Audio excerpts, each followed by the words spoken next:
bahkan menyebut dirinya sebagai anak rohani Ali Khamenei, yang kemudian kelompok mereka itu ya bayangkan untuk berjuang di Palestina, matinya di Iran, syahid gitu.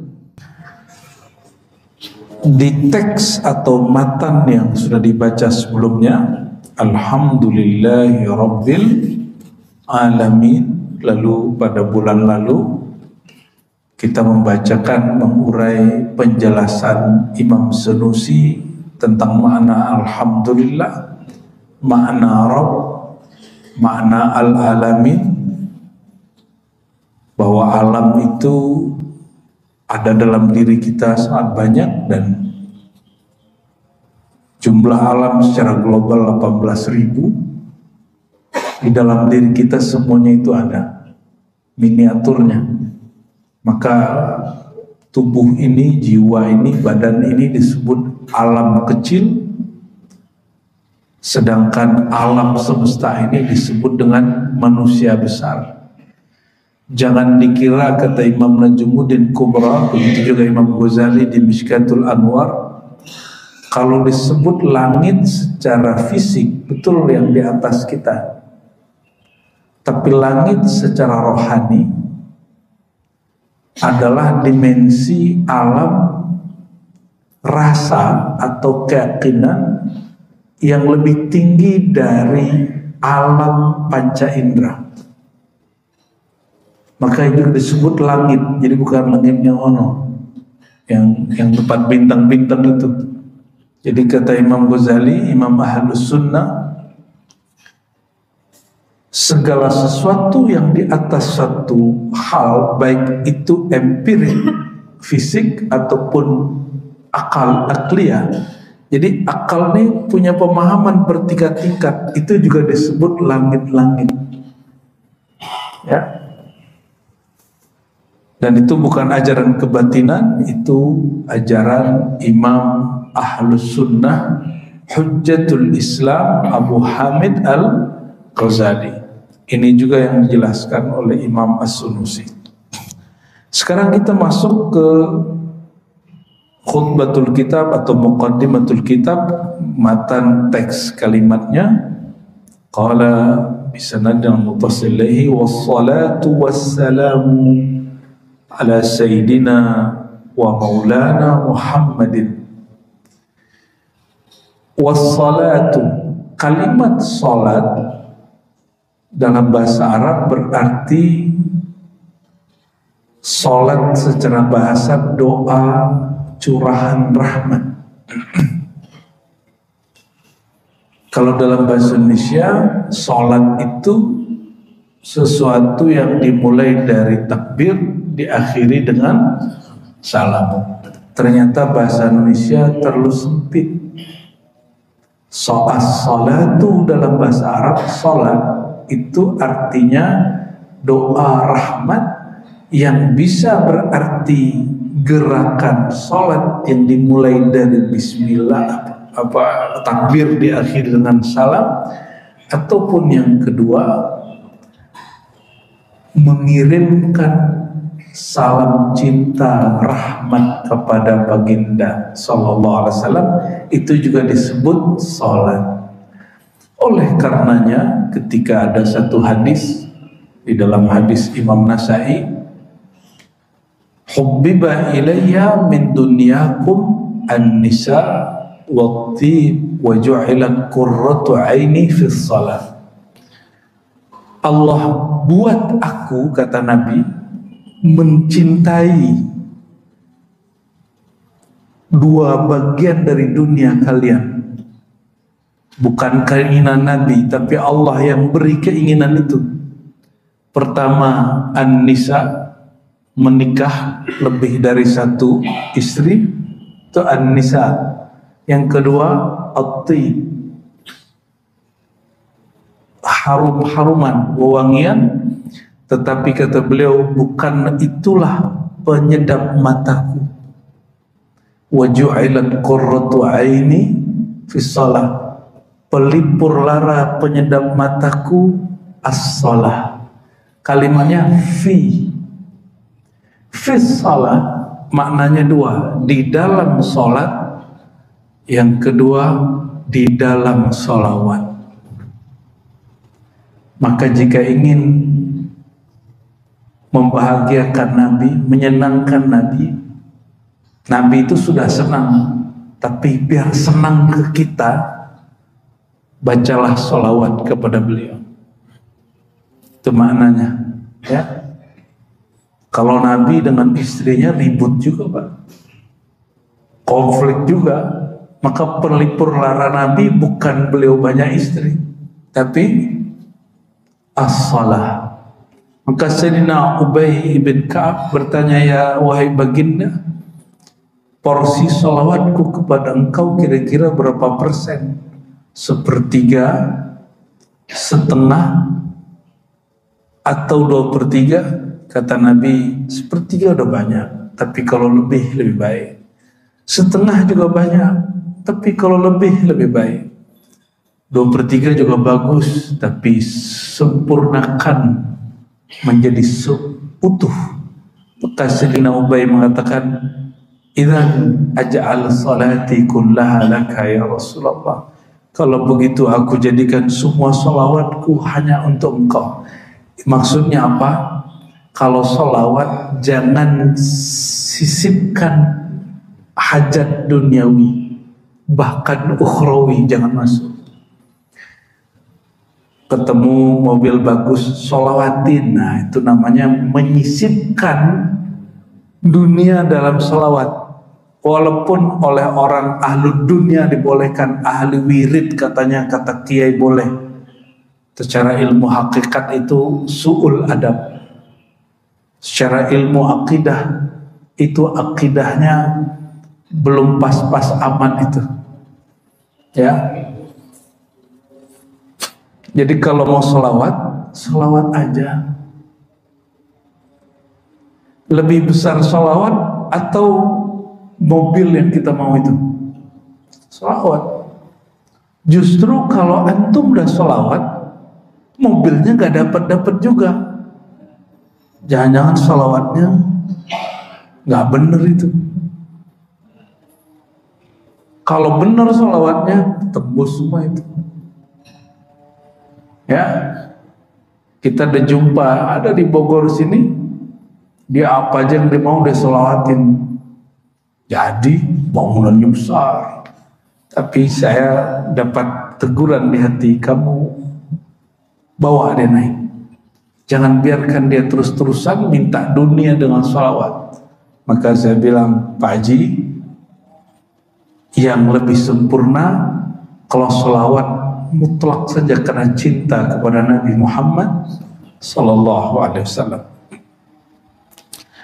Wassalatu, kata salat juga satu akar kata dengan silaturrahim, silaturrahim.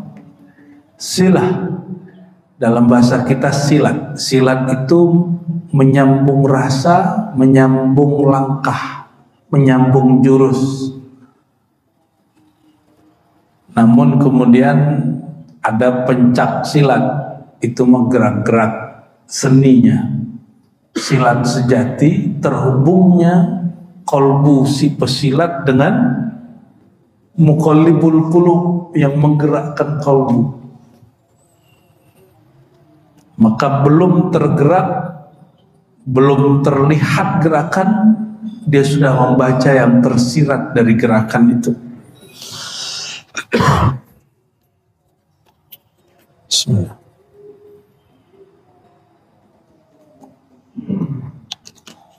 Apa kata beliau?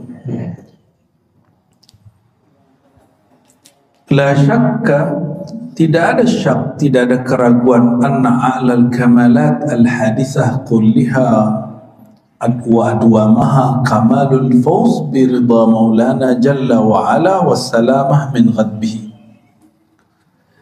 Kesempurnaan yang paling tinggi, paling abadi adalah kamalul fawz, kesempurnaan karena mendapatkan ridha Allah Ta'ala dan selamat dari murkanya. Ini kata beliau nih, Dan qad ja'ala Allah Ta'ala bifadlihi nabiyyana wa sayyidana wa maulana Muhammadan sallallahu alaihi wasallam baban aziman maftuhan lidzalika fid dunya wal akhirah la yuqaribuhu babun. Dan supaya Allah tidak marah kepada kita, pintunya hanya satu. Allah jadikan satu-satunya pintu Allah tidak marah kepada kita adalah pintu kekasihnya, Sayyidina Muhammad SAW. Maka gelar Nabi apa? Habibullah. Orang kalau masuk kepada bab ini, dia tidak dimurkai Allah SWT. Bapak ibu ini boleh marah kepada kekasih, tapi marahnya pun marah sayang. Betul nggak?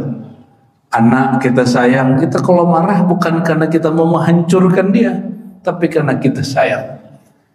Sama istri marah bukan karena ingin membunuh dia, tapi karena kita ingin memanjangkan hayat dia. Itu bedanya. Marahnya pun marah cinta. Ini gimana? Ini marah kalau ini gimana? Main pukul. Oh, itu berarti monster tuh dalam itu ya. Bukan marah cinta itu. La yuqaribuhu babunnya, tidak ada yang menyamainya sama sekali. Wala yastaghni 'an ta'alluq bi adhyalihi wal iwa ila 'atabati haramihi wa babihi ahdun min al-a'da' wal ahbab. Tidak ada yang bisa menyamai, tidak ada yang sanggup duduk di makom itu kecuali Sayyidina Muhammad sallallahu alaihi wasallam. Kaifa wa min ajlihi khalaqallahu ta'ala al-kamal dunyawi wal ukhrawi wal ulwi was sufliyah. Kenapa? Semua kesempurnaan di dunia dan di akhirat Allah ciptakan karena Nabi Muhammad sallallahu alaihi wasallam. Dalilnya mana? Itu dalilnya ada dalam hadis Imam Al-Hakim, dan Imam Al-Hakim mengatakan sahihul isnad. Apa kata Allah kepada Nabi Adam? Hei Adam, dari mana engkau tahu nama Muhammad? Ini namanya Adam waktu tobat, beliau bertawassul dengan menyebut nama Nabi Muhammad SAW. Nabi Muhammadnya belum lahir secara fisik, tapi nurnya sudah. Berarti beliau anggap sajalah mati, anggap saja nih, suul-suul adab lah kita. Maka inilah teguran bagi orang yang mengharamkan tawasul setelah Nabi secara fisik wafat. Jika tawasul sebelum beliau terlahir dengan tubuh Muhammad bin Abdullah boleh, Sayyidina Adam melakukannya, apalagi setelah lahir lalu wafat. Itu logikanya begitu. Qiyas aulawiyah namanya, qiyas priority, ya. Lalu Allah berkata kepada Sayyidina Adam, "Ya Adam, laulahu ma khalaqtuka." Wahai Adam, tahukah engkau jika bukan karena dia aku tidak ciptakan engkau. Jadi duluan mana? Rasulullah SAW.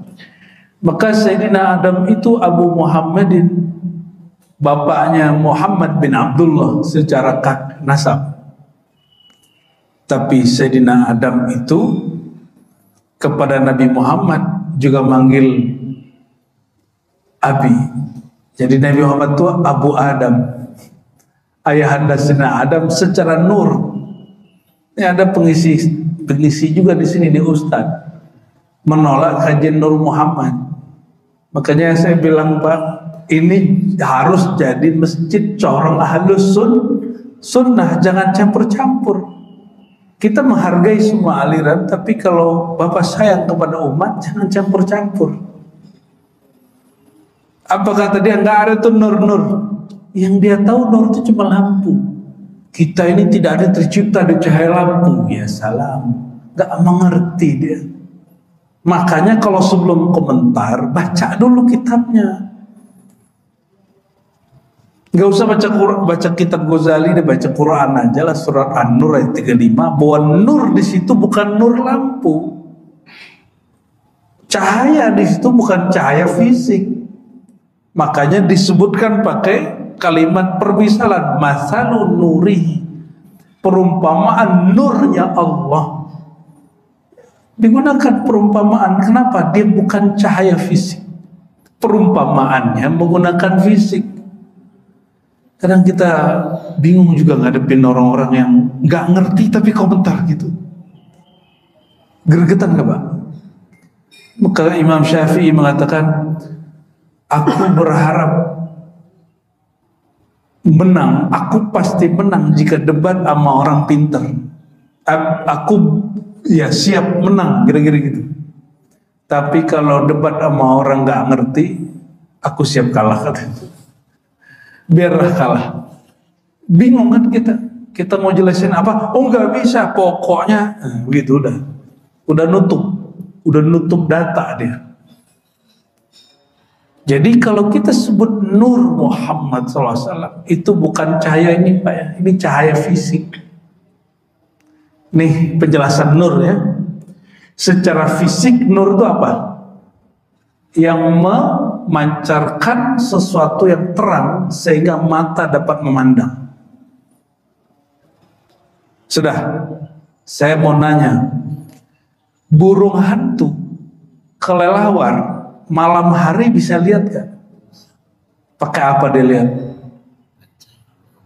Hah? Gelombang. Maka pertanyaannya, cahaya itu partikel apa gelombang? Gelombang. Kalau sekarang apa nih cahaya? Seakan-akan dia partikel, ya kan? Ini kalau dalam ilmu eksak nih. Paham maksudnya? Bahwa secara empirik ini cahaya membantu mata kita. Maka Imam Ghazali kasih pertanyaan, sebenarnya yang memandang objek di depan itu mata ini atau dihantarkan oleh cahaya itu? Kenapa pertanyaan itu muncul? Karena kelelawar dan burung hantu dia bisa melihat walaupun gelap. Berarti mata ini, kata Ghazali, boleh jadi juga memancarkan cahaya dan bisa menangkap gelombang cahaya. Oh, pusing lagi tuh, kata Ghazali. Ini secara fisik. Lebih afdol mana? Orang bisa memandang atau tidak? Bisa lebih senang mana, waktu gelap atau waktu terang? Ini empirik, alam nyata secara panca indera. Jika naik ke yang lebih tinggi, akal. Akal itu juga punya pelita, punya cahaya, dan cahayanya bukan fisik. Apa pelita cahayanya? Akal itu dalil. Dalil, argumentasi, kaedah itu adalah cahaya akal. Dan dia lebih mulia dari cahaya ini. Nyambung? Jadi cahaya yang dimaksud di dalam Al-Quran boleh jadi maksudnya cahaya dalil. Gitu ya. Ada lagi yang lebih tinggi apa? Iman di kolbu. Itu juga disebut nur. Cahaya juga. Maka cahaya di kolbu lebih utama daripada cahaya dalil yang ada di akal. Dalilnya kolbu adalah iman dan rasa. Itu cahaya lebih kuat daripada dalil ini. Itu cahaya juga. Nyambung ya? Jadi yang disebut cahaya dalam kajian-kajian Ahlus Sunnah bukan cahaya fisik semata. Jadi kalau disebut alam ini tercipta dari cahaya, bukan berarti cahaya fisik. Kalau disebut Allah cahaya alam semesta, bukan cahaya fisik ini semata. Ya. Jadi kalau disebut Nabi Muhammad cahaya, Muhammad nurullah, itu maksudnya apa?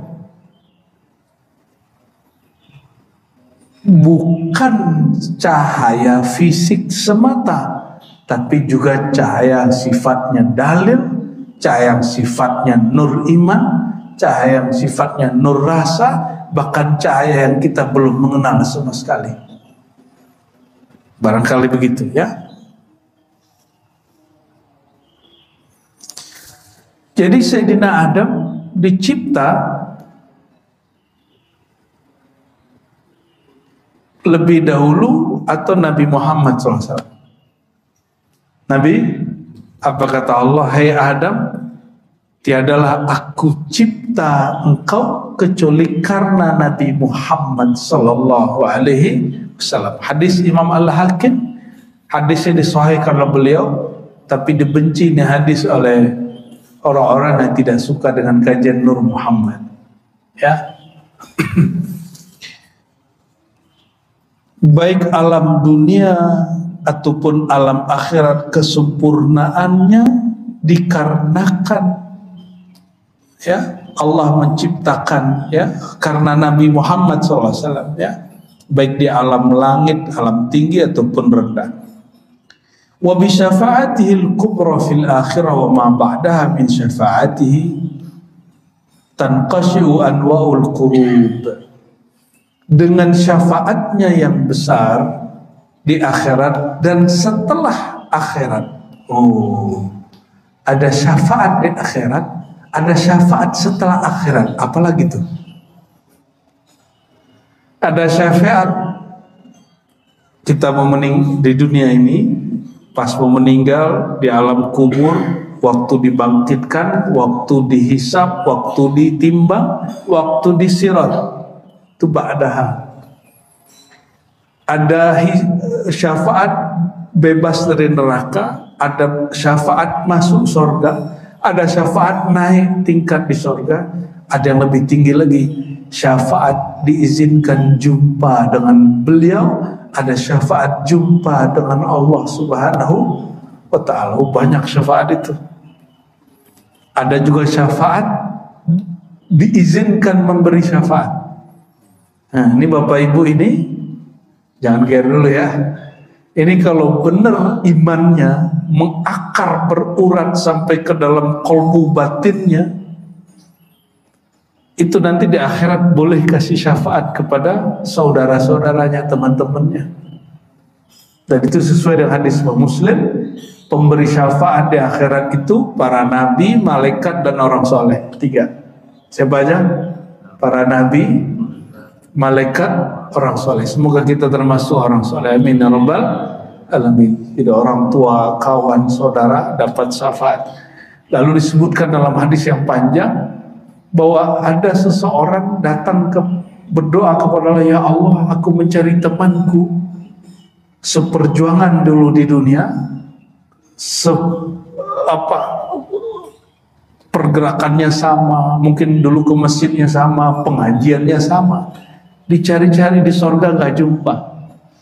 Maka Allah katakan, carilah di neraka.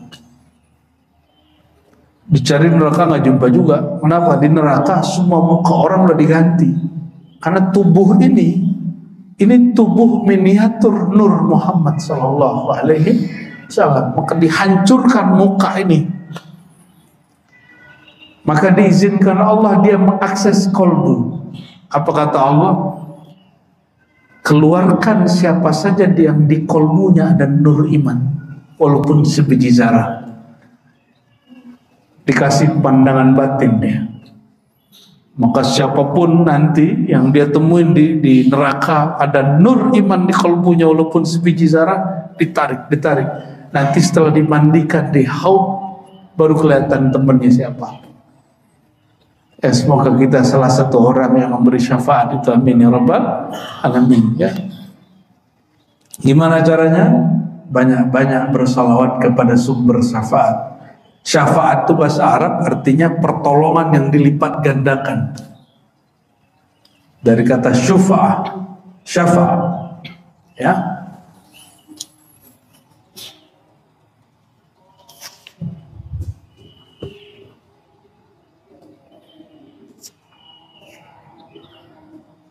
Ingin bahagia? kenali orang paling bahagia di alam semesta. Siapa yang paling bahagia? Sayyidina Muhammad SAW. Ikuti cara hidup orang paling bahagia. Nabi Muhammad itu miskin atau kaya? Miskin atau kaya? Miskin atau kaya? Oke, yang ketiga kali kaya ya. Beliau ini pemimpin negara, direktur Baitul Amwal, Baitul Mal, direktur BI lah kira-kira. Apalagi panglima perang bintang 5 lah. Gimana cara gaji Rasulullah itu? Ya, gimana gaji Rasulullah itu, Pak? Presiden, gaji presiden ya, gaji ketua MPR ya. Beliau sekaligus qadhi, pimpinan hakim yang ngirim-ngirim hakim kemana-mana. Gimana cara gajinya itu, Pak? Itu orang kaya apa orang miskin? Cuma beliau berperilaku sederhana. Maka beliau mengatakan, Allahumma ahyini miskina. Ya Allah, jadikan aku orang yang bergaya hidup gaya orang miskin. Ya. Jadi yang gaya-gayaan kayak orang kaya itu bukan orang kaya ya. Orang kaya itu cukup dia dan Allah yang tahu. Ya, tapi jangan sok tawaduk juga. Allah juga suka melihat bapak ini pakai baju bagus. Allah suka kalau bapak ini pakai kendaraan bagus, rumah bagus. Jangan karena ingin disebut orang sederhana oleh orang sekitar lalu menghancurkan cita-cita diri ya. Untuk apalagi mencari perhatian makhluk kalau sudah mengenal Allah Subhanahu wa taala. Bi barakati ba'thihi asy-syarifah tulu'i tal'atihi al-bahiyyah as-sa'ida 'al-ard inkashafat zulumatul kufr wal jahalat allati 'amat wa intasharat. Berkat dibangkitkannya beliau, diutus beliau ke dunia, maka kegelapan kufur, kegelapan kejahilan, jadi kekufuran itu disebut gelap, lawan dari nur. Kejahilan itu disebut gelap, lawan dari nur cahaya. Asbab beliau datang, orang-orang keluar dari kegelapan itu ya. Wa tamakkanat ghayat tamakkun fi jamil afaq wal qulub. Maka kebahagiaan ya, ketauhidan menyebar di alam semesta dalam qalbu. Wa tasyaa'at anwarul iman billahi ta'ala wa bi rusulihi wa kutubihi wa malaikatihi. Sekarang walaupun jumlah orang Islam itu enggak lebih banyak dari agama sebelah, tapi agama sebelah itu perpecahannya udah sama kayak satu agama. Betul nggak? Dia satu tempat ibadah itu udah satu agama, udah beda sama tempat lain. Orang Islam itu satu aja, syahadatnya sama, walaupun dia Syiah, dia Ahlus Sunnah. Mohon maaf, yang mengkafirkan Syiah itu nggak ngerti ilmu akidah dan nggak baca kitab akidah. Kita boleh taruhan kita. Syiah itu nggak semuanya kafir. Yang kafir itu ghulatus Syiah. Syiah yang berlebihan, ghulat. Dan itu ada di kitab Imam Ghazali, Fadaih Batiniyah. Ada di kitab Syahrastani. Ya. Ada di kitab I'tiqad Firaqil Muslimin karya Fakhrul Razi. Jadi yang kafir itu yang melanggar 3 bab: ketuhanan, kenabian, alam akhirat. Nah, kelompok yang mana yang melanggar itu? Syiah Sabaiyah contohnya, atau Kailaniyah, yang mereka mengajarkan bahwa Jibril salah kirim wahyu, Ali itu titisan Tuhan. Jadi udah masuk ke wilayah ketuhanan, ya, udah masuk ke wilayah ketuhanan. Oleh karenanya Jangankan kita Ahlus Sunnah, orang Syiah pun mengkafirkan mereka. Paham di situ? Jadi antum nggak perlu repot-repot mengkafirkan mereka, orang Syiah pun mengkafirkan mereka. Saya jelaskan itu ke beberapa orang-orang pergerakan, mereka nggak terima. Kita bilang enggak. Yang di Iran sekarang itu namanya Syiah Ithna Asyariyah, Syiah Imam 12. Itu tidak kafir, hanya berbeda dengan Ahlus Sunnah. Orang Ahlus Sunnah nyebutnya menyimpang. Bagi mereka, kita yang menyimpang. Sampai kemudian, nah ini lucu, orang-orang yang dulu menentang saya itu memuji kelompok di Palestina yang bekerja sama di kelompok ini dan menganggap kelompok mereka anak rohani daripada gerakan Syiah itu. Saya nggak usah sebut lah, ya, yang sempat ramai sebelumnya. Itu sebabnya saya konsisten mengatakan saya tidak sepaham dengan aliran, walaupun dia gerakan pembebasan Palestina, tapi saya tidak sealiran dengan mereka. Kenapa? Karena mereka selalu mesra dengan kelompok Syiah. Bahkan menyebut dirinya sebagai anak rohani Ali Khamenei. Yang kemudian kelompok mereka itu, ya, bayangkan untuk berjuang di Palestina, matinya di Iran. Syahid gitu. Tahu lah tuh.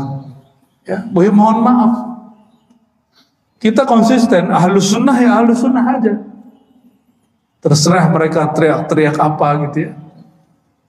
Tapi saya lihat mereka nggak konsisten. Ya, apa masalahnya saya nggak ngerti.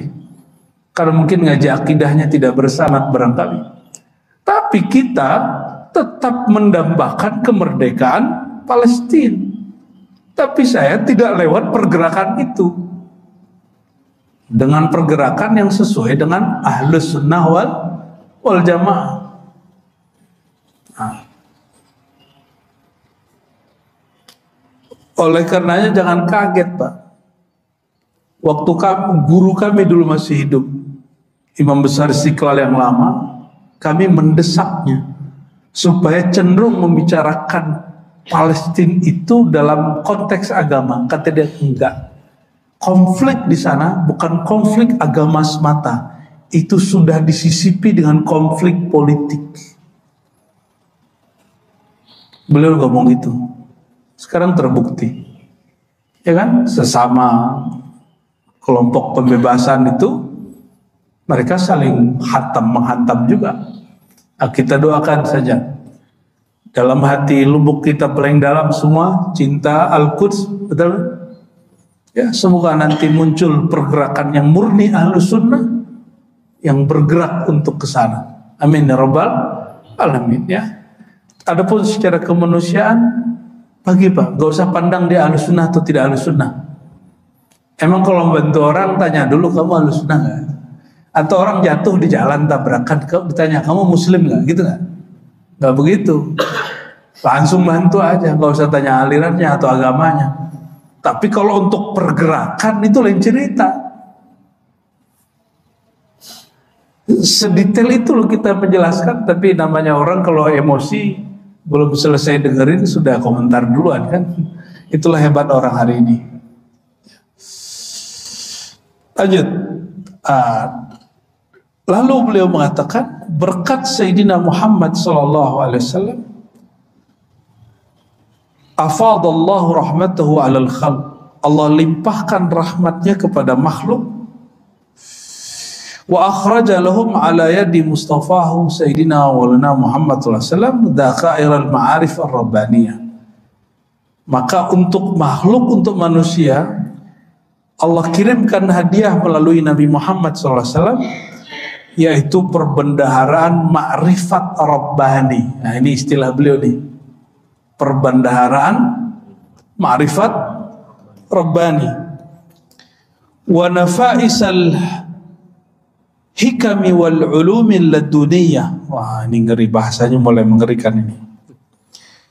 Dan rahasia-rahasia mutiara, hikmah-hikmah dan ilmu laduni. Jadi Nabi Muhammad masuk ke alam semesta ini tidak hanya bawa hukum syariat yang zahir, tapi juga bawa ilmu laduni. Itu yang diwariskan, metode laduni itu bisa kita akses, Pak. Kalau kenabian sudah selesai, la nabiyya ba'di. Tidak ada lagi nabi setelah Nabi Muhammad SAW. Tapi metode ilmu kenabian tidak pernah diputus oleh Allah Subhanahu wa taala. Maka disebutkan di Quran, wa may yu'tal hikmata faqad utiya khairan katsira. Siapa yang diberikan hikmah, wisdom. Hikmah itu apa? Mengakses langsung ilmu Allah, kita sebut ilmu laduni. Orang yang dapat akses itu, dia sedang mendapatkan anugerah yang sangat besar, ya. Wa hallahum bi jawahiril asrar allati khaba'aha lahum fi khazainil ghuyub. Maka Allah melalui Sayyidina Muhammad SAW menghiasi umat ini dengan mutiara-mutiara rahasia yang Allah simpan di khazinah kegaiban. Maksudnya apa? Syariat sudah selesai belum? Syariat sudah selesai? Sudah atau belum? Kalau belum berarti masih ada dami lagi dong. Syariat sudah selesai? Ini pertanyaan ngetes aja nih Pak. Ngetes dikit. Ini kajian Ahlussunnahnya sejauh mana nih dalamnya? Syariat sudah fix belum? Syariat sudah fix. Namun knowledge, pengetahuan, makrifat belum semuanya Allah turunkan. Oleh karenanya juga usah ilmu ma'rifatullah, ilmu tentang kerohanian, ilmu kedokteran di zaman Nabi sudah diturunkan semua belum? Belum. Sekarang kedokterannya lebih canggih ya dari zaman Rasulullah. Lebih canggih. Itu ilmu Rasulullah, Pak. Karena nama beliau Tabibul Qulub wal Abdan. Nabi itu dokter kolbu dan ilmu kedokteran fisik bersumber dari dirinya. Sekarang ilmu kedokteran, jadi mohon maaf, saya tidak mengenal dikotomi antara kedokteran Islam dan non-Islam. Bagi saya ilmu kedokteran itu Islami semua. Cuma yang punya rumah sakitnya ada Muslim, ada non-Muslim. Justru kita lihat sebagian besar, mohon maaf, rumah sakit Islam itu tidak Islami. Jorok, ya, pelayanannya nggak beres. Ini message ya, pesan. Kalau Bapak ada yang berjuang lewat dunia medis, atas nama Islam jangan malu-maluin Islam lah. Ganti namanya kalau tidak sempurna. Ganti namanya kalau nggak perfect. Perfect visi manusiawi lah, nggak usah perfect versi Allah. Pelayanannya dibagusin, obatnya dimurahin, kamarnya bersih, jangan bau obat nggak jelas itu ya. Masa sama aja rumah sakit Islam dengan rumah sakit umum daerah ya kan baunya. Kita masuk, aduh baunya gak enak, bau obat. Malah yang umum-umum pakai anak atas nama agama lain, itu kamarnya kayak hotel. Maka kita bayar pun per malam kayak hotel, nggak apa-apa. Itu menurut kita lebih Islami daripada ya. Dan coba Bapak perhatikan, obat itu nggak ada sertifikat halalnya nggak ada, Pak. Kenapa? MUI sangat paham, majelis ulama kita sangat paham, kecuali ada oknum-oknum yang nggak paham di MUI, bahwa obat itu babnya darurat, tidak perlu difatwakan, walaupun bahannya ada yang tidak halal, itu boleh dipakai. Jadi ketika saya melihat ada yang memperdebatkan vaksin ini bahannya tidak suci, ente ini sok pinter bener ini ya. Kalau bab pengobatan ad-daruratu tubihul mazurat, darurat itu membuka celah yang tadinya haram menjadi halal. Ya, jangan sok-sok debat juga kita. Oh ini vaksin nih ditumbuhinnya di tempat yang tercipta dari ini babi.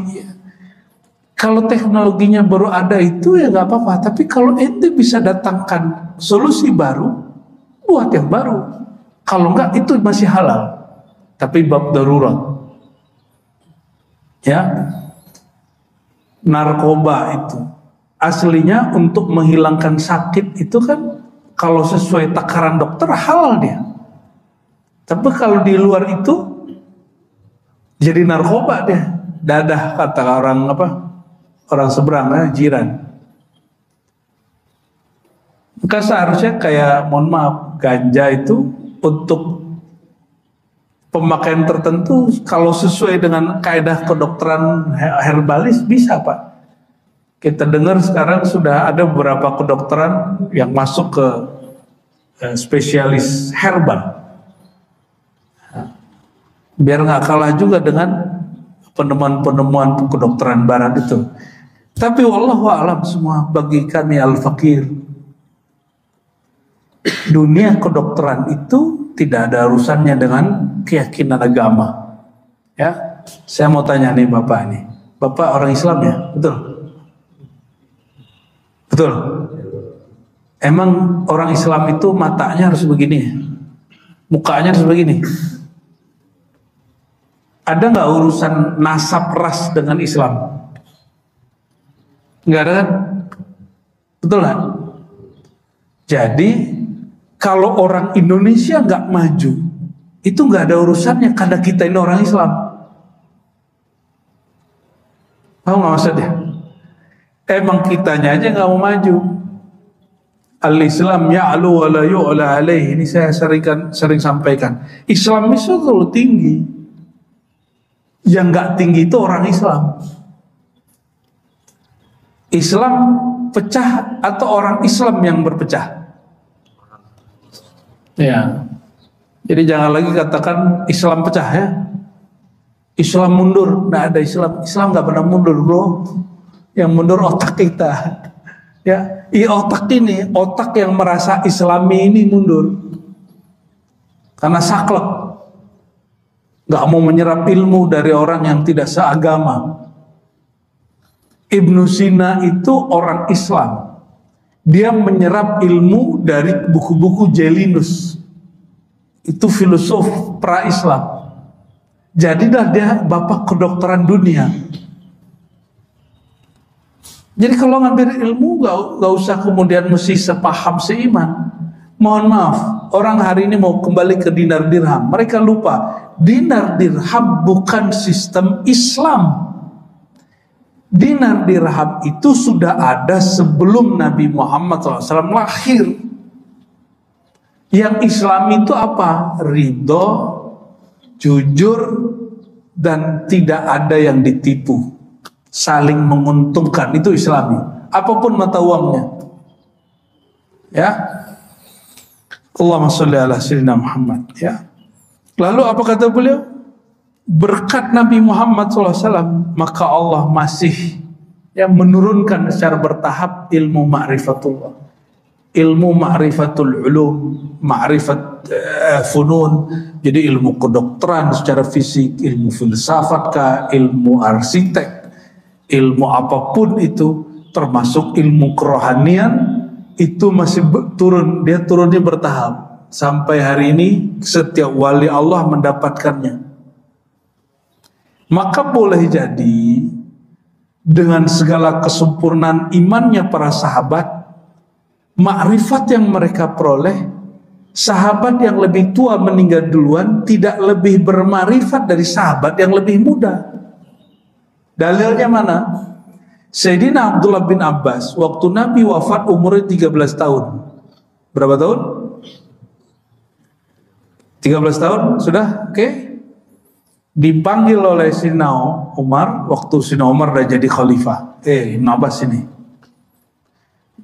dibawa duduk bersama dengan orang-orang ahlul badar yang sudah tua-tua, pejuang-pejuang yang dijamin masuk surga.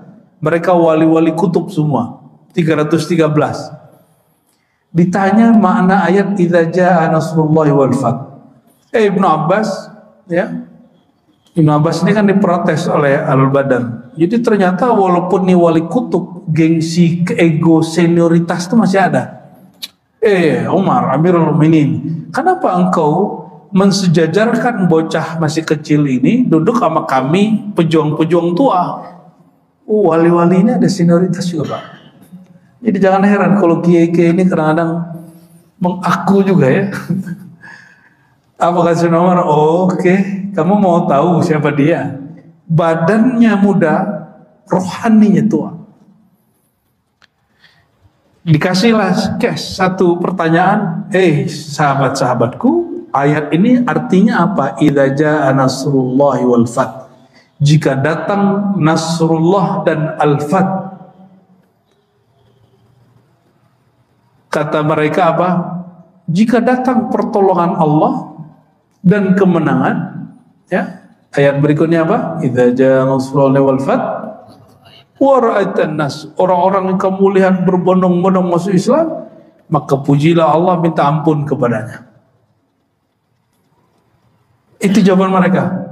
Itu mah namanya tafsir, mengurai yang sudah ada.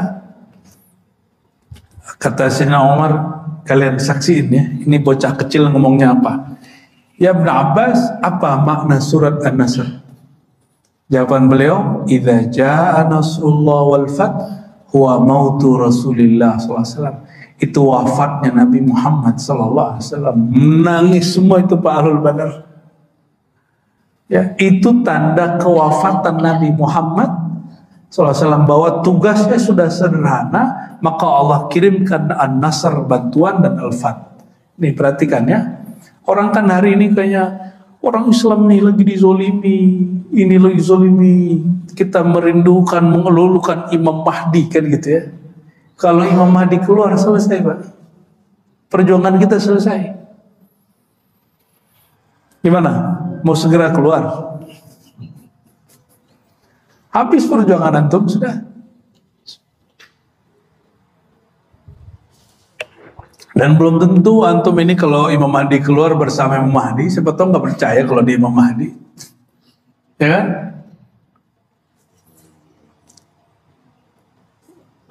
Ahlul kitab itu mendambakan ada nabi terakhir muncul. Pas muncul mereka awal kafir. Orang yang pertama kufur mereka, bayangin coba. Jangan dikira orang ahli dalil ini kemudian selamat. Sebagaimana dulu muncul Sayyidina Muhammad SAW sebagai Rasul, ilmuwan ahli kitab, kiai-kiai ahli kitab, pertama kali ingkar kepada Rasulullah, nanti antum saksikan. Muncul Al-Mahdi, kiai-kiai banyak yang ingkar kepada sang Al-Mahdi. Lihat aja nanti. Dan itu sudah pernah disinggung oleh Ibnu Arabi dalam kitab Unaqa Maghrib atau Maghrib ya. Dia sudah jelaskan itu.